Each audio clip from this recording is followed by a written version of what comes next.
Hello, everybody, and welcome to the Shannon Q channel.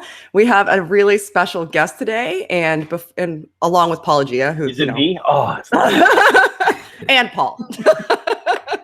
We have Jordan Coliver on today, who I'm going to show you some of his work. Actually, this is probably the best way to do it. So, he wrote a comic, and the comic that he wrote, I'm going to display on the screen here shortly, is about how you can, I guess, marry the concepts of religion and science, how they aren't mutually exclusive. And it's really well done. The link is in the description if you'd like to go peruse it yourself. We obviously don't have time to go through every single page today, but this gives you an idea of what his work looks like and how beautiful it is. It's really well constructed, Jordan. I really, really enjoy it. So I'm gonna stop sharing right now so that we can introduce the two of you and kind of get going on the conversation. And just to let everybody know, we are going to be taking questions throughout. Everybody on my channel knows I'm not super great at monitoring the live chat, unfortunately, but I do have my super chat screen open. We're going to give precedence, obviously, to the super chats because I'm able to aggregate them so they don't go away. So if you have a really important question that you want us to answer, Super Chat's probably the best way to do that, but we're going to do the best that we can to try to monitor the chat to incorporate your questions regardless. So without further ado, let us first introduce Paul, and then we'll go over to you, Jordan, because you're the man of the hour. So Paul, please introduce yourself. Hey, everyone. I'm Paul from the Paulogia channel, Paulogia. And I'm very excited today because two of my main worlds are colliding. I have spent over 10 years working in the comic book industry. And I also spend a lot of my time dealing with YouTube and young Earth creationism. So this is a perfect intersection for me. I'm excited to chat. Yeah, Paul was really excited to meet Jordan when we found you. I was like, Paul, look at this. This guy's our type of guy. And now we will introduce Jordan. So Jordan, why don't you tell everybody who you are and what you do and what brings you here today to have this discussion? Yes, sure. It would be my pleasure. So I'm Jordan Culver. I'm a freelance illustrator, comic artist, and science communicator. So half of my time is divided between making comics and illustrations, and then I'm also a project manager for a research project based at the University of Bristol as well, called The Life of Breath. So that's sort of how I divide my time. And as I'm sure we'll talk about, I try to bring some unique perspective to the science I talk about, i.e. I used to be a science denier and, for most of my life. And then I try and kind of incorporate that into the way that I talk to people about it. And I think I'm also a big fan of trying to merge art and science and talking about the two and using those two approaches and those two worlds, which are often viewed as mutually exclusive, to talk about science. So I think there's some parallels there as well in our science and religion conversation. So likewise, I'm a big fan of YouTube, and it's very nice to meet both of you as well, because I've been really enjoying your stuff. So it'll be great to talk. Thank you. That's so nice to hear. Thank you. I appreciate it. So why don't you tell us what brought you to creating this particular project? So the title of it, and as I said, is in the description, is My Evolution: Living Along the Spectrum of Science and Religion. So why don't you give us a little bit of background of how you came to the decision or were approached to do this, and why you decided to, and what approach you took? Yeah, certainly. So I have a printed version of the comic here. So that's the cover, as Shannon showed you. So there's a research project called Science and Religion Exploring the Spectrum, which is based in Birmingham in the UK. So I live in the UK. You can probably tell by my accent that I'm not British, though. So interestingly enough, we're all Canadian here, aren't we? Yes, we are. So yeah, it takes the internet to kind of connect disparate Canadians all over the place. So I live in the UK, and I basically just saw somebody I know is doing a PhD with this research project, and then they were looking to do they had a media fellowship grant. So they brought somebody on to make a YouTube video, and I proposed making a comic about the research. So I wasn't familiar with the research beforehand, but I was sort of like, evolution, religion, chance to do it as a comic, awesome. So I proposed this idea to them. because they had some funding for, I guess, sort of as an outreach tool for their research to try and talk about it in a new way. And I'm a big fan of using comics to do that. So they thought it was a good idea. And what I originally proposed as a 6-page comic, I said, I'll do this in 6 pages. And then I started looking at their research. I went to one of their academic conferences. I read their papers, and I did interviews with the research team. And I thought, oh gosh, this is a really fascinating area, and there's lots to dig into. So I ended up making it more like 19, 20 pages instead, because I thought there's lots of rich stuff to mine there. So yeah, essentially they gave me kind of free rein to approach it how I wanted. So besides the research itself informing what I talked about, and wanting to ensure that I was representing the research accurately, you know, I was allowed to provide my own commentary. I could kind of pull it together however I wanted. So that was really fun. And essentially, yeah, I interviewed them, read the papers, and then just tried to find some way of weaving that together using my own personal narrative, I guess, as just the hook to get you involved. I tried not to talk about myself too much in the comic itself, because again, it's about their research rather than an autobiography as such. But you did reference yourself a bit in the beginning, though. You kind of did, the very first page is a little bit of your story. Right, because I figure, because these are often, you know, in these conversations about science, religion, a lot of times it's people who have never really occupied the other world, people who might be very pro-science and can't fathom why anyone would be religious in the first place, let alone know what that feels like to think that way or to feel that way or to have that view of the world, and vice versa, right? People who maybe don't value science very much and are intensely or sincerely religious. People in the chat are asking if you might mind sharing what your religious position was when you started, and what you would how you describe yourself now. Yeah, sure. So I don't go into too much detail in the comic itself, but I do just mention that I was a creationist.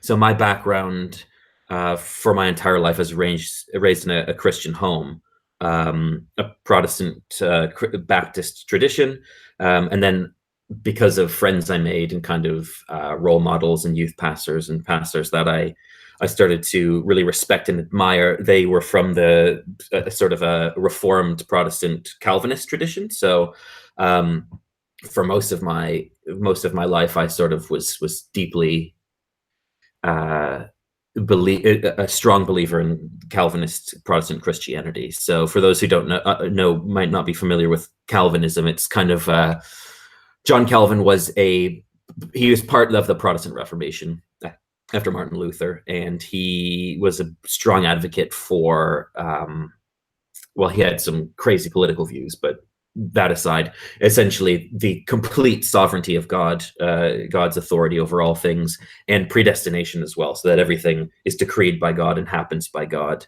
and that everyone who's a Christian is the elect, and they're basically chosen by God to be saved, and these sorts of things. So without going into too much about that, that was my background. And the Bible was 100% inerrant word of God. So that was scriptural authority, was the bee's knees, you know, the be all and end all. So you can imagine my dismay when I started to realize that probably wasn't the case. And once the Bible as that supreme authority, my faith in that started to crumble. Indeed, so did a lot of the house of cards structured around that as well. So I'm now an atheist. I don't believe that God exists. I'm not intensely opposed to the idea in principle. I just don't believe that such an entity is real, except for in the minds of people who believe that. And I think that there is something to be said for the role and the impact that idea has in the world. However, yeah, I just don't have a supernatural view of the universe at all. So I'm a philosophical naturalist, I suppose. But I also derive a great amount of, I suppose you could say, spiritual fulfillment from my scientific worldview as well. And I guess I also have overlaps in humanism as well. I guess I would identify broadly as a humanist. Awesome. Okay. So to get back to the book, I have about 100,000 questions about the comic, the project. So the crux of the comic, essentially, is that the two realms of science and religion can overlap and coexist very easily, and you approach it in a fashion that is really, really palatable, I think, to people who are potentially science deniers because for religious reasons. So what do you think the key is in your communication strategy in helping to bring those people over to more, theistic slash philosophical, or not philosophical, sorry, methodological, naturalistic views? Like what was your communication strategy to try to bring those people, I guess, a little bit more towards the center of, our atheistic position and their inerrant sort of science denying position to that medium? What was your... I guess, I mean, I tried as much as I could in this comic actually not to have much of a, I didn't want to persuade anybody of anything, really. I didn't want them to, I didn't want to bring anyone to a certain position, except I simply wanted to present the complexity of kind of this as a social issue, that it's not black and white. I don't want religious people to no longer be religious. I don't want atheists and non-religious people to become religious. But rather I wanted people to recognize, as is borne out in the evidence of the research project, that for most people, this so-called conflict between science and religion is almost a non-issue for them. So you mentioned the idea that of this marriage between science and religion. And for any of the viewers who may have seen the conversation that I had with John Perry on the Stated Casually channel, we talked a lot about the potential dangers of mixing science and religion. And that's not what I'm advocating in this comic. And I don't believe what the research project is advocating as well. So it's not as if it's like science would benefit by letting some religious thinking be involved, or religion would benefit by a more scientific approach. Rather, it's about simply those who believe how it's possible for them to hold both views, and not have that cause an existential crisis. I mean, that wasn't my experience, and that's kind of what I talk about in the comic, that I assumed, because I wasn't able to, I found no compatibility between these ideas. And I suppose on sort of certain philosophical grounds, they're in some senses, they are diametrically opposed. But in the real world, socially speaking, that doesn't necessarily matter to most people. Most people don't demand in full, die-hard, ironclad philosophical consistency in everything that they do, otherwise we wouldn't be able to function in the world. No. No, that's true. Well, I mean, sorry to interject. I agree that on, when you look at the averages, the majority of people don't really have that conflict. But I would say that's potentially because they're not taking that position of inerrancy. And this would probably be a good time to bring Paul in, because Paul did have that experience where, because he had such a staunch view of the Bible as inerrant, and because he was so grounded in that position, that philosophical position, starting to uncover scientific truth and realizing where it conflicted with his religious beliefs is what ultimately deconverted him. So I suppose it matters where you are on that spectrum. Well, so that's I was kind of curious, because you're in the opening panels of the comic. You say that your transition from a young Earth creation style viewpoint to where you are now, which you basically in line with secular science on this. You called that a very gradual process, where for me, because I was an inerrantist, it was as soon as there was one chink, then the whole house of cards fell apart. So I guess I'm wondering if you can, or was your experience more like mine? You just portrayed it differently in the comics, or do you really feel like you evolved from one position to the other? No, definitely. It was. So let me think. I mean, I've tried to think through the timeline of this because it happened so gradually. I almost didn't notice a chronological kind of perspective. But it took years for it to fully unravel. I didn't just have my initial doubts and then it just all crumbled away. I mean, I use the metaphor of a house of cards, but a very slow motion house of cards. Because like you, Paul, I had this idea of scriptural inerrancy, but I held on to that for quite a while. I went through theological doubts as well to begin with. Like I went through a weird stage where I held to the Bible and Jesus as the Son of God and the resurrection. But I thought that Paul was a false prophet. So I was like, okay, I'll reject all the Pauline epistles. He's a false prophet. A lot of the disciples were in fact skeptical about him and his claim to authority. Paul even mentions it's mentioned in the texts. So I was like, okay, he's a false prophet, so I'm going to hold on to the rest of the Bible. So then that was one little piece that I was able to let go. And then I thought, okay, maybe Jesus wasn't the Son of God, but he's it's theologically more complex than what we're led to believe. So at this point, as you can see, I've sort of Sure. I'm trying. Sorry? You're a little more like a Jenga game as opposed to as opposed to a house of cards. Like you. Hey, that's a good analogy. Yes, very much so. So I was trying to keep as much of it as I could while removing the parts that I just found unpalatable, right, or intellectually or emotionally. So I was also having a hard time emotionally with the theological position I was supposed to hold for gay people or for my own parents' divorce, right? Because I was like, well, scripturally, I mean, Jesus has nothing to say about homosexuality, but he's very hard on divorce. I mean, so my parents shouldn't have been divorced, and I shouldn't forgive them for that, maybe. Well, not forgiveness is a bad word to use because we're meant to forgive. But yeah, so emotionally, some of the social issues I was finding difficult. But yeah, very much a Jenga game. That's a good point. And then tackled onto the side of this, the subject of the comic was also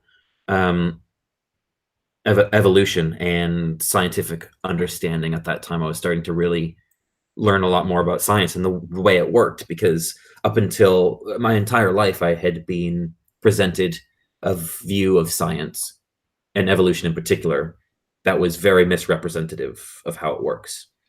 And so as I started to allow myself to read and be open to ideas of people like Carl Sagan, for example, was really influential during this stage of my life, and watching lots of YouTube videos. I mean, so this all started around 2007. I don't think it's a coincidence. That's when YouTube was still pretty, I think, brand new, right? When did it start? 2006, 2005? Yeah, around there, yeah.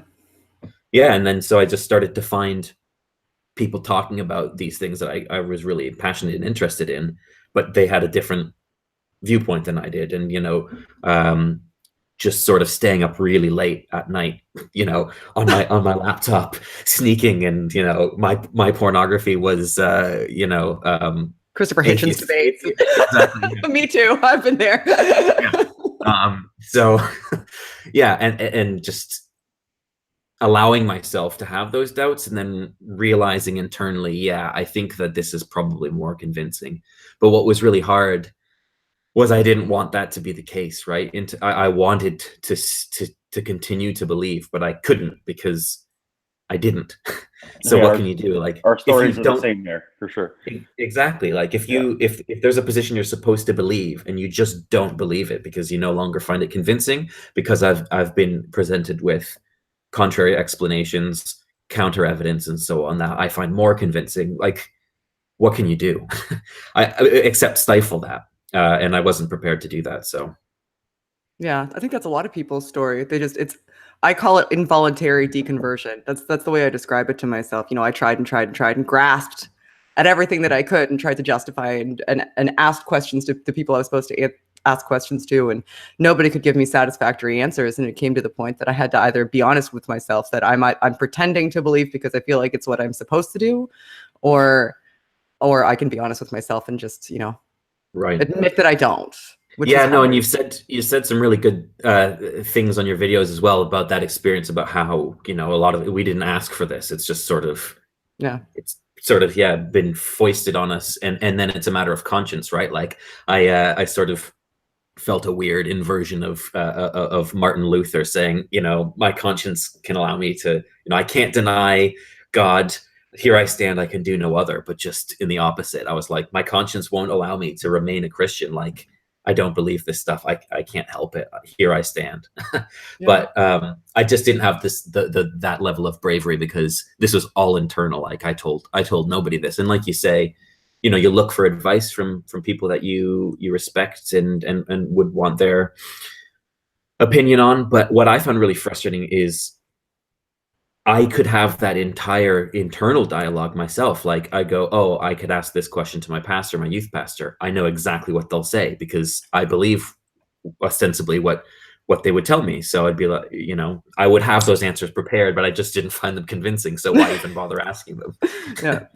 So the comic goes very much into a middle line, and almost, to me, it was almost disturbingly so. It was like, everything is fine, no matter what blend, no matter where on the spectrum, all cool, all equally valid, all equally okay to take. And I guess, I don't know where you grew up in Canada, but where I am, Saskatchewan, Alberta, what comes along with young Earth creationism, and you don't really address this in the comic, so I guess my question is, did the research address this?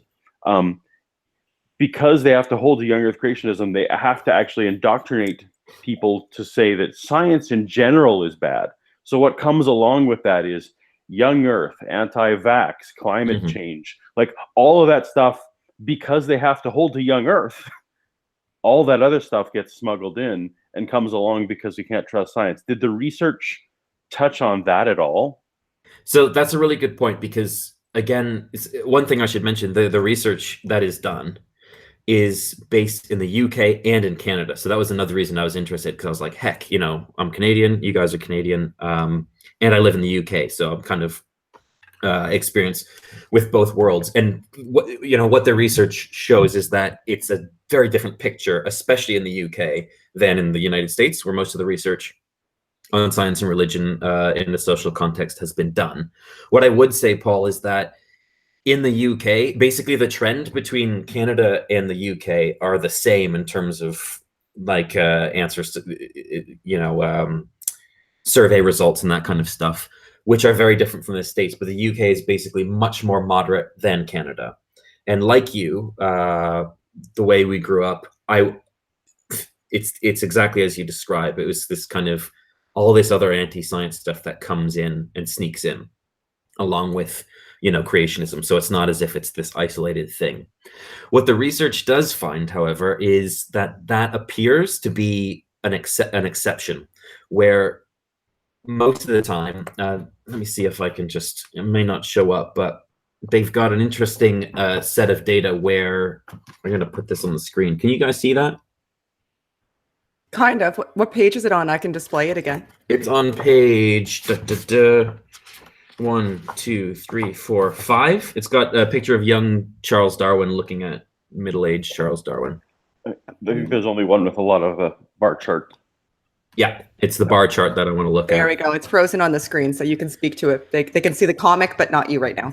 Awesome. Okay, so I've roughly rendered a representation of the data here. So what they have found is that even for the people who reject evolution, evolution appears that rejection of evolution appears to exist almost in isolation to other forms of science denial.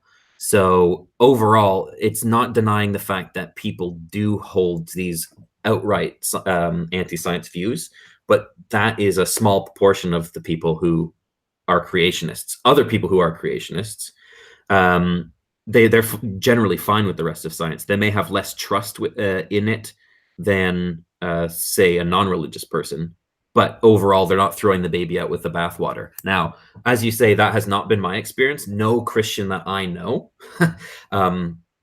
does do that, but that if indeed we happen to know those more extreme minority populations, that kind of is really unfortunate for us. But I'm glad to, if it's true, I'm glad that appears to not be the case for most people, because it means it's a slightly more optimistic picture than I would have thought. The the painting my brain had painted would be that if anybody is a Christian, they would have been the kind of Christian I was, and that means that you know, science itself should be mistrusted, because if the science indicates that the Earth isn't 6,000 years old, or if science indicates you know, anything else that is contrary to the inerrant word of God, then we should probably not trust it, because these people have not necessarily a conspiracy, but they have a secular agenda. They don't want to acknowledge, you know, God in the world, and so it's no surprise that their science kind of happens to back that up. But yeah, that doesn't seem to be the case. So I don't know if their research, to address your question, Paul, I don't know if it specifically speaks to that issue, but I think that's probably the most relevant part of it, which is to say that fortunately it seems to be a minority. But I'm not sure. So they didn't have a look within the subset. So let's say if when they did the research, if they looked at people who had an inerrant sort of young earth creationist science denying position, did they draw it out to see if there was any other science that they like? Was there any sort of correlation between that and denial of any other scientific fields, or general distrust of science? Or was it? Yeah, so they looked at that. So what they would try to do, so they had quantitative rather. So they would have these kind of big picture, lots of people just, you know, do it questionnaire style. And then they would also within that have subset questions, which would try and tease out perhaps more in depth what people meant by that. And also not exactly with the exact same people, because that's impossible with huge data sets, but they would then also do in-depth interviews with people who represent these different categories of belief as well, right? And as you would expect, like you say, so people who do hold those very rigid sort of creationist anti-science views, then that does come along with lots of other anti-science views as well. But I think the point is that correlation. Yeah, that's so in the UK, that's 9% of the population, which is way low. What is that in the States? I think it's something like 40% or something believe that God created the living creatures in their current form, I think. I don't know what the most up-to-date data is. Do either you guys? No, not off the top of my head. But it's something like half of the American population. Yeah. So it's 9% in the UK. I don't remember off the top of my head. I'm pretty sure the number is 38 actually in the United States. But. Yeah, that's still too much. Yeah, that's still too much. I'd argue 9 is too much, but that's much better. Yeah, but then the interesting thing is, so those people with the extreme views have corresponding views that we might expect. But then the rest of the religious subset, you know, again, this is also from kind of all people who self-identify as religious. So it's not strictly Protestant creationists, but any other religious group as well, or people who even just, you know, like religious without having a denomination or a religious sect, so to speak. But the point being, the rest of these people who don't deny it's a minority of religious people who do the denying of evolution as well. So it's only 19% in the UK of religious people who find it difficult to accept evolution. So we kind of have 3 stages to understand here. 1, 9% of the population find it difficult to accept evolution. Of that 9%, 9% overall reject evolution. Religious people represent 48% of the UK. Of that 48% of religious people, only 19 find it difficult to accept evolution. Of those 19% who find it difficult to accept evolution, that's not to say that they still have mistrust of other forms of science. So climate science, psychology, biology, medicine, which I think probably includes vaccines. I'm not entirely sure, but I expect it does. They seem to be broadly okay with that. But yeah, like you say, not the radical kind of religious people. But I think the point is to try and emphasize sort of that isn't what most religious people are like, which kind of sucks because they're less radical, they don't talk about it very much, I guess. It seems almost as though they don't care, or they haven't thought it through in the same way, because maybe they're not indoctrinated in the same sense to kind of have this systematic distrust.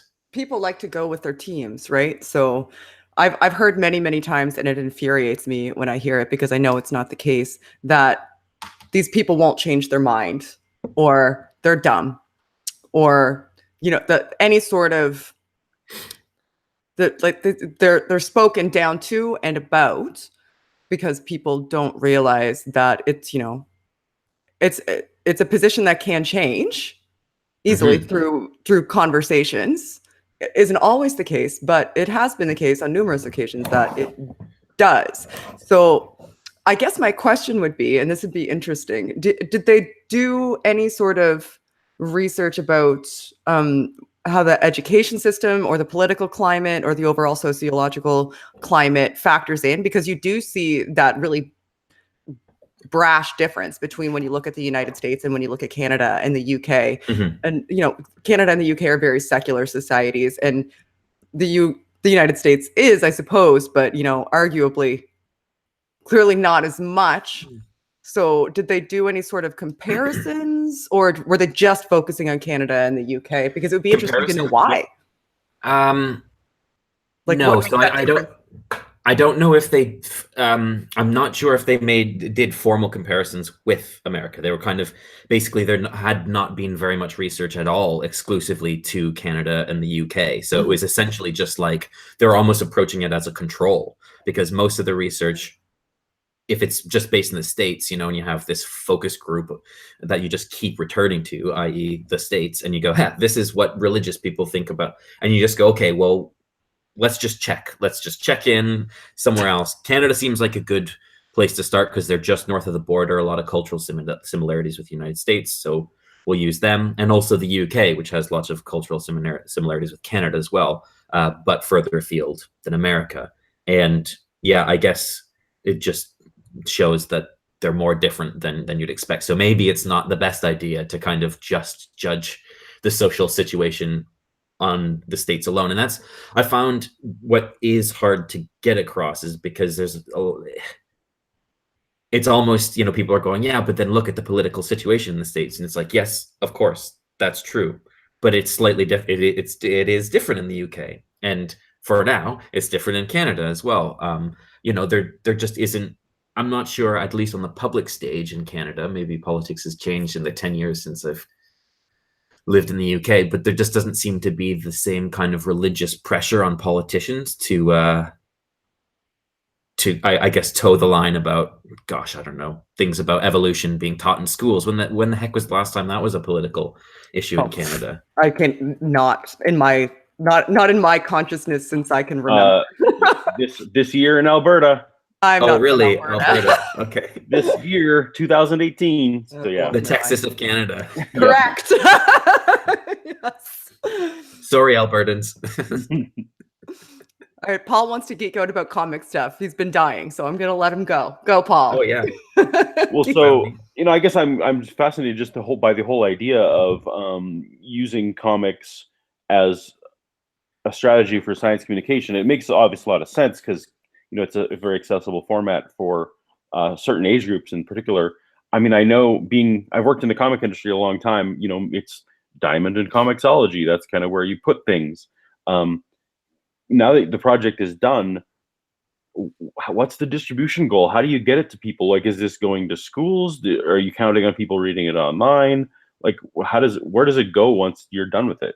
Yeah. So firstly, it's great to hear about your kind of background in comics. I didn't know that about you until I think, just really recently when you mentioned that, you were involved in comicsology and have been making comics yourself, which is awesome. Yeah. So that's cool to start with. And then in terms of the big scheme plan for it. So firstly, I mean, my only objective was to make this comic for them. And then it's kind of up to them about the distribution. Unfortunately, I think the project is having a little bit of a relocation crisis. So they're moving universities that they're based at. They used to be based at a place called Newman University in Birmingham, and they're relocating. So I think distribution and stuff is going to be on a slight hiatus until they have a new academic home.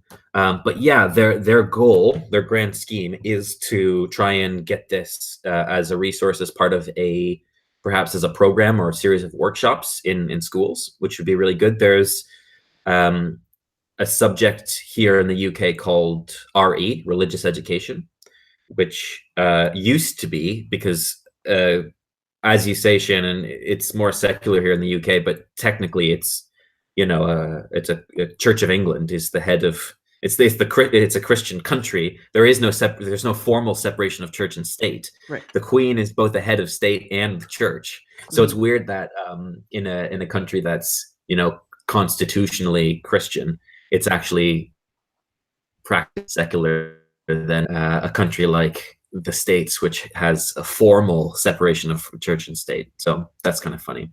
But anyway, what was my? I guess is there a distribution system for getting any kind of science comics to kids? Like, is this something that? Oh, right. So firstly, comics are certainly very appealing to kids. I think my audience for this was not children in particular, though. I kind of wanted it to be, for kids, it's probably a bit boring, to be honest. That's not to say kids wouldn't find it. Well, sure. And most comics are sold to 30 plus, you know, year-old people as it is. But so. I think the point is that anybody, you know, certainly if they're kid, they'll be more likely to engage with a research project if it's in a format that's slightly more interesting than academic journals, right? So a lot of the times you get research projects that are looking at really interesting stuff, and they have interesting findings, and they have important data that has socially significant findings, right?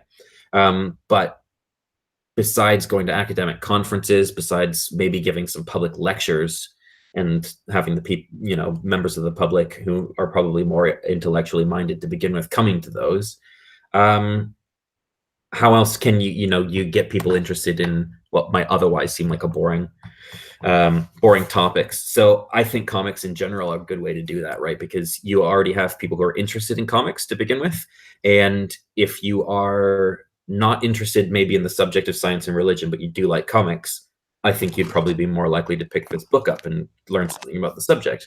Likewise, if you are interested in science and religion, but you've never picked up a comic book before, well, I fucking love comics, so read a comic and see if you like it, right? And that might make you realize the potential of the medium beyond maybe some of the cliches that people have of it.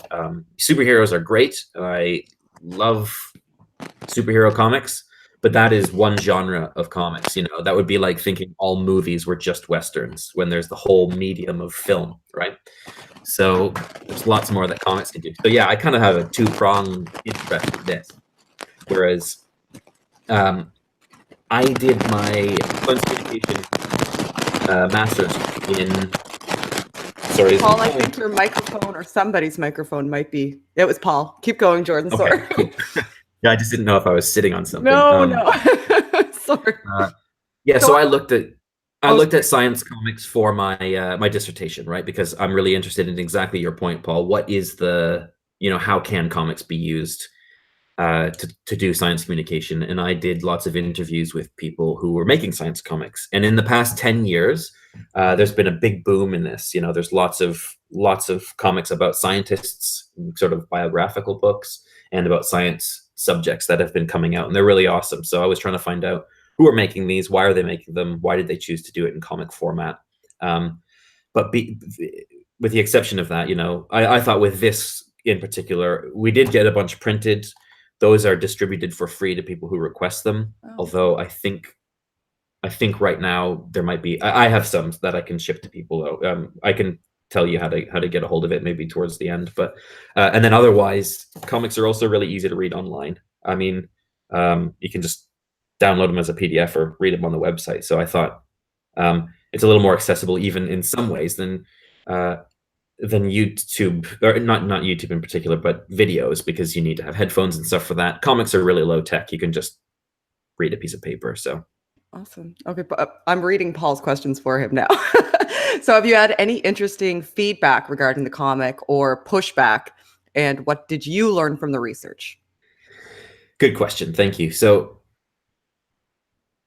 the main bulk of the feedback I received has been from the religious community, I think expressing like relief or gratitude, saying like, oh, thank you, like, see, this is what I've been saying all along, like, I'm not a crazy evolution denying person, you know, and especially from people who are religious and in science or interested in science. Yeah.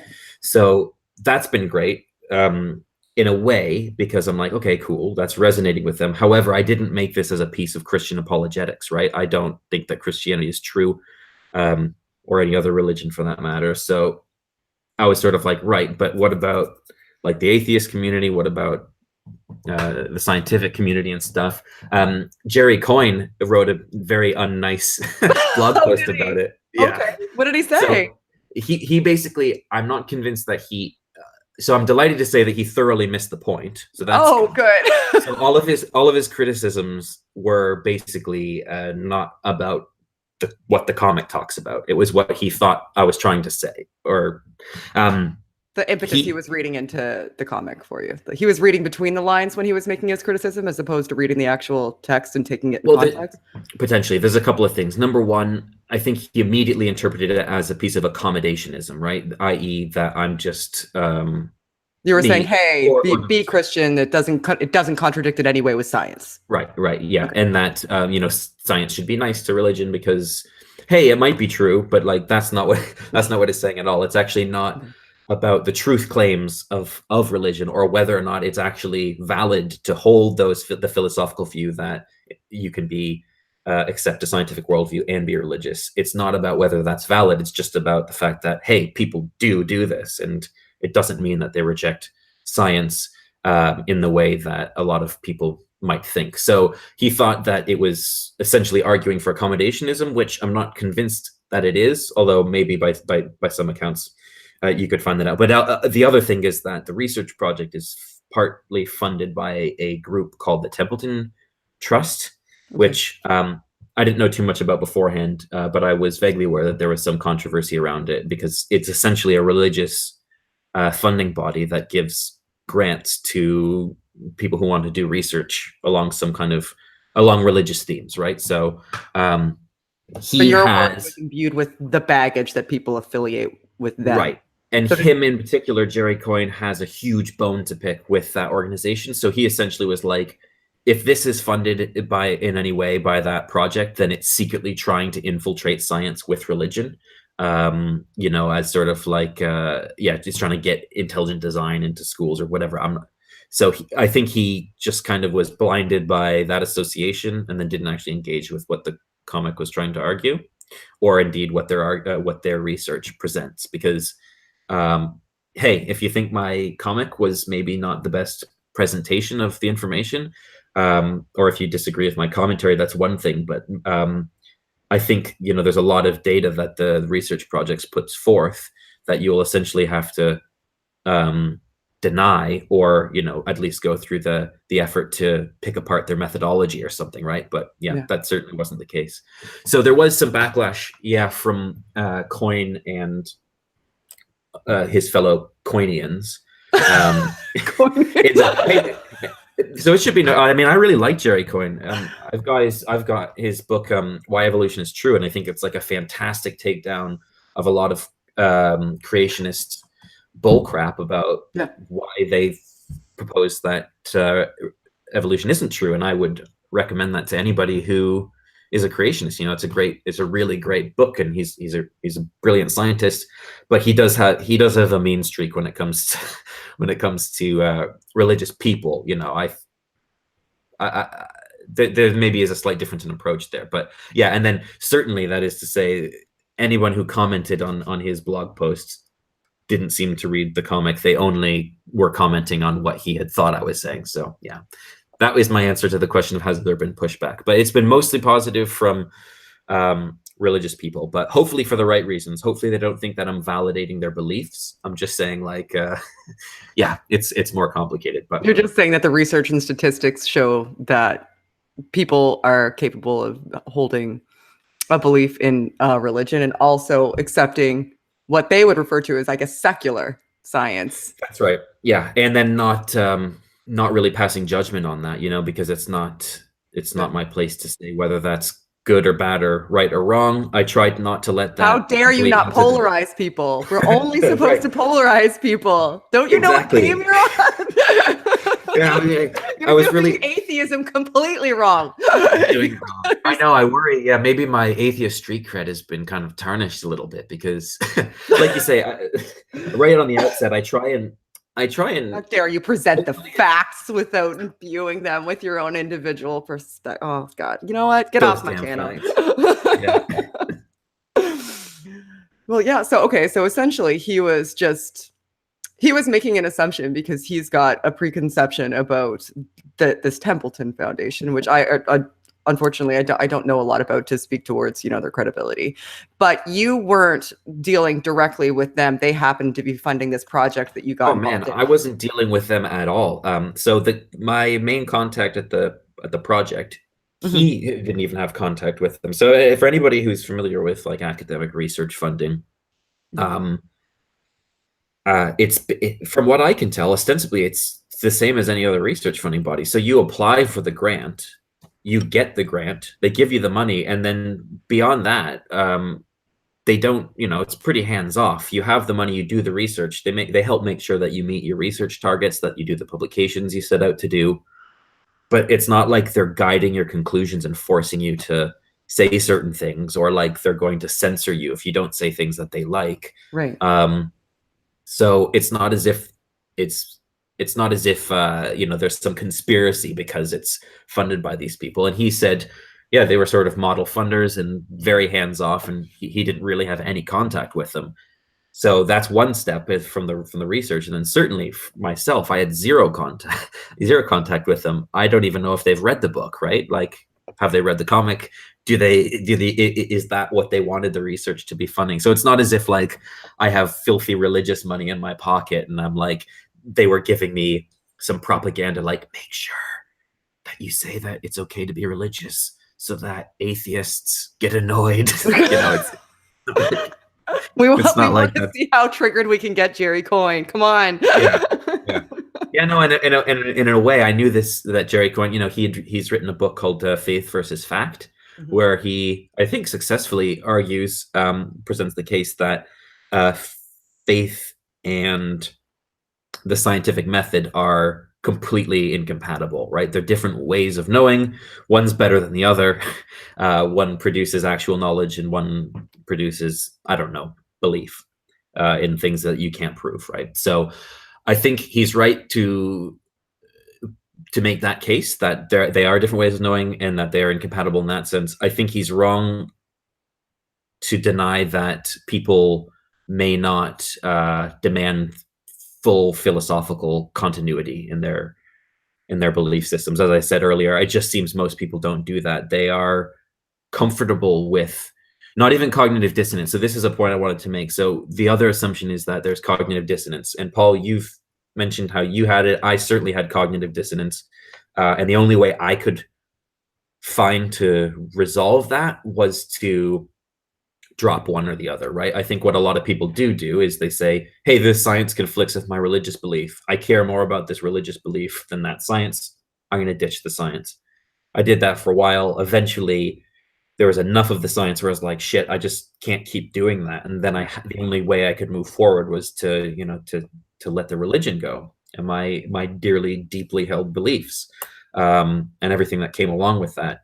But a lot of the time, people don't necessarily have that conflict. So probably because they're not as entrenched in it could be, or a lot of people are, church going or not even church going, but are just, culturally identified as like Christian or Jewish or Muslim or insert religion here.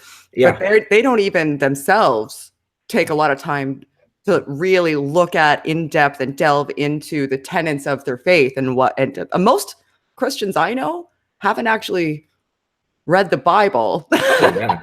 No, they absolutely. They know what it says, and they've been told some fluffy stuff that comes out of it, but they haven't really delved into it. So them not having the conflict, I think, may kind of just stem from your belief being essentially kind of a surface level belief, and you not even really understanding the full tenets of your faith and where those two might conflict. So there is definitely that, right? Because yeah, exactly as you say, you know, you're talking to a Christian, you say, oh, so you believe that Jesus was the Son of God, and then you push them on the virgin birth, or you push them on the details of the resurrection. They're like, listen, I don't know.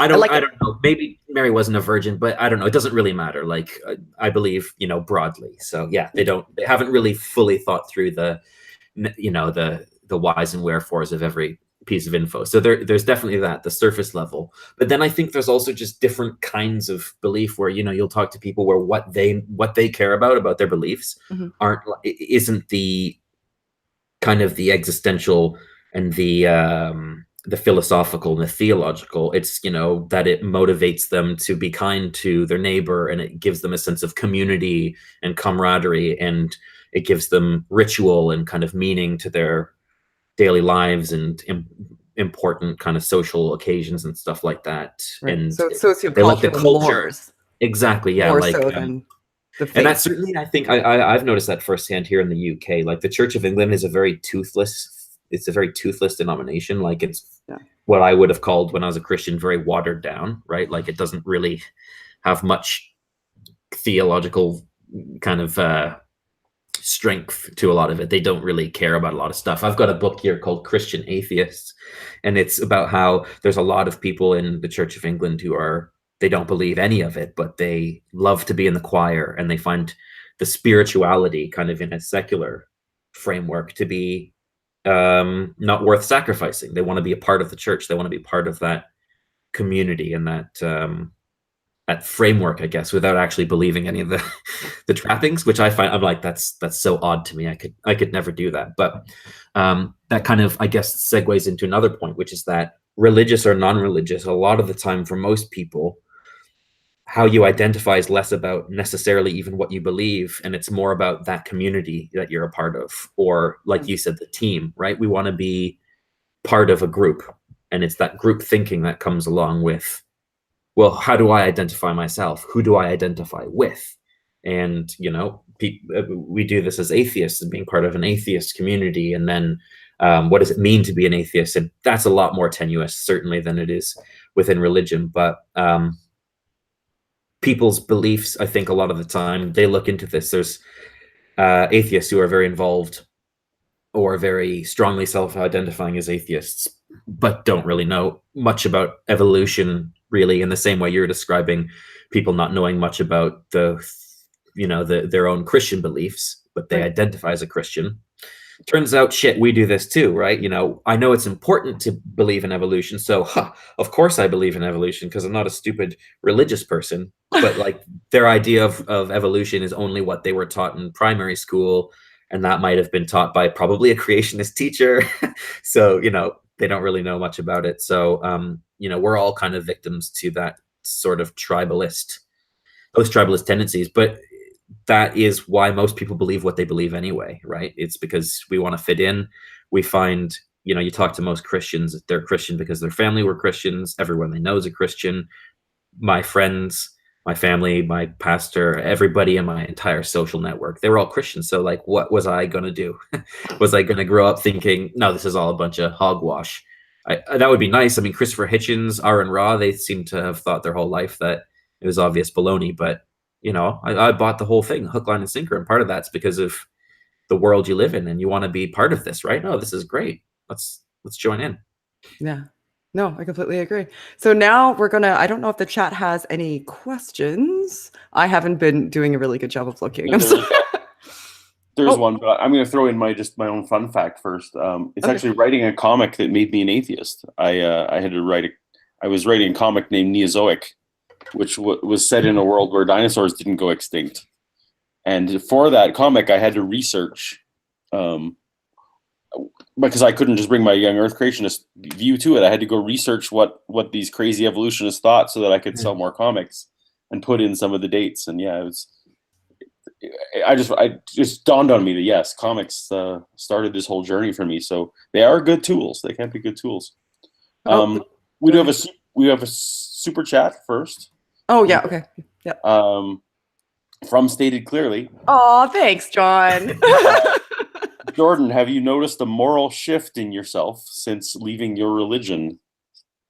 Absolutely. Now all I do is sin, sin, sin. You know, That's without, the only reason to become an atheist. that's the only reason to become an atheist. Everybody You knows know, that.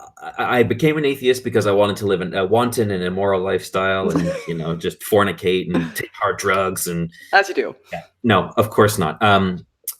But the answer is yes. I have noticed a moral shift and a shift in my personal ethic, and I would say that is a much greater capacity to accept my fellow human beings and show love and compassion to them in, I dare say, a more Christ-like way than I ever was capable of doing when I was a Christian. Oh, interesting. So, you know, the cliche of, you know, you try not to judge when you're a Christian, but when your entire moral framework is surrounded around what you can and can't do, and it's not like that's the reason why you believe it, you know, obviously it shouldn't be a tick list of rules, but you know, when you genuinely believe that sinning is wrong and that to be gay is a sin, that having sex before you're married is a sin, you know, all of these things, then no matter how hard you try, not that you're judging people, but it certainly makes you treat them in a different way. And when I no longer had those theological like shackles around the compassion I would want to show people, it just allowed my circle of empathy to just expand radically to include people that I would have otherwise perhaps passed judgment on or even been cruel towards. And then just broaden my ethical scope to include, you know, other conscious animals in the, you know, that we share the planet with, and maybe a more environmental ethic. And yeah, so I definitely have had a moral shift, and I think it's probably closer to what Jesus was banging on about in the first place. There's another question that I'm actually quite interested in because I'm in the same boat as the person asking. So Wellington Smith writes, when I ask my daughter to flesh out her Christian beliefs, she says she feels like I'm attacking her. How do I proceed? It's a good question, because so what I always try and do now, not least wise because, you know, like all of us talking today, we used to be Christians, so we know we know what it feels like. But I'm even not necessarily intimidated or annoyed, but when people ask me now, you know, as an atheist, to explain my worldview to them, I find that difficult, you know. And you think like you do feel not attacked, but maybe like they're just trying to. Do you know what I mean? Like if a religious person's like, oh well, you know, so you're an atheist, like explain how you think the world came from nothing, or can you explain why, you know, there's any reason to live if there's no afterlife? And you're like, well, yes, but I don't really feel like I have to explain that to you, you know. So I get where she's coming from to feel that sense that she's being attacked.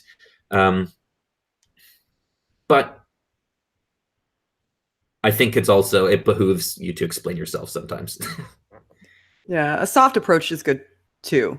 Maybe incorporating it into general conversation as opposed to making it the topic of conversation, and allow it to come up organically. So if something from her theistic perspective enters into a dialogue, rather than forcing her to challenge it or challenging it to her, maybe ask her questions about why it's important to her, because then she's able to articulate why it means so much, and that might help give you a better understanding on why she feels attacked to begin with, and then that's a better platform to work from going forward, because you'll understand why it means so much, because religion and belief means a lot to somebody for different reasons. Like why it meant something to me or Jordan or Paul might be completely different than why it means so much to her. So that would be my addendum to Jordan's fantastic advice as well. Not that you asked me, but you know, my channel, so I do what I want. Are there any other questions in there, Paul, for Jordan? Oh, Paul's on mute. No, nothing else from the chat. All right, awesome. Okay, well, thank you very much, Jordan. I really appreciate coming. Thank you, everybody who was here in the chat. Thank you, John, for the super chat. We have links in the description to Jordan's work and also to his Twitter. There's also a link down there if you want to support the channel to my Patreon and also a PayPal link. Patrons are never charged for live streams. They're always free. So if you're interested in supporting the channel, please do that, I guess. That'd be cool. Jordan, thank you so much for coming. And Paul, thank you for coming as well. Jordan, do you want to let anybody know where else, aside from your Twitter, which I put down in the description, they can find you or your work? Yeah, I was just going to say, if you want to get a copy of the comic, so I think, Shannon, you've already put a link up to the online version. So I would encourage people to just, read that.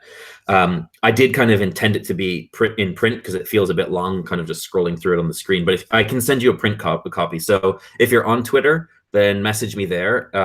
If you're not on Twitter, you can just send me an email, which is just my name, jordan.culver@gmail.com. Just send me an email and I can sort that out for you. Because like I said, I don't think anyone currently is monitoring the project email at the minute because they're on hiatus, but they should be back at some point. So contact me, and I think you've also linked to my website /portfolio, which is where the online comic is. So yeah, I'd encourage you, please read the comic and let me know what you think of it. Do you agree? Do you disagree? Do you like the format and the approach? Do you the artwork and stuff? Because I'm really interested in that as well. And like I say, using the comics side of things. So anyone who's into comics, let me know. I would hire you as a person who's hired a lot of artists. So yeah, looks great. Paul endorsement. He doesn't just throw those around. Nice. Thanks, Paul. There's one last super chat from Brant. Hey. Brant says, "Have a good night." Thanks, Brant. Oh, Brant, that's an awesome way to say goodbye. Thanks, everybody. I'll see you later. Have a good night. Thank you. Bye.